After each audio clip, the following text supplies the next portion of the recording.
Viewing a DXF DWG document with usBIM browser. Navigate through the document using the layer structure. Manage colors, transparency levels and object visibility.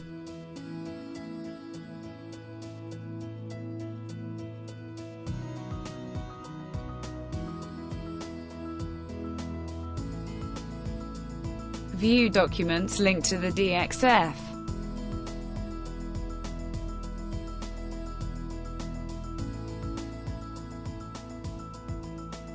Manage issues found within the document.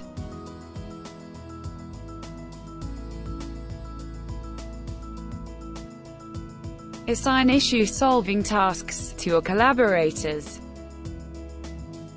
Describe the issue with graphic annotations, block diagram shapes and texts.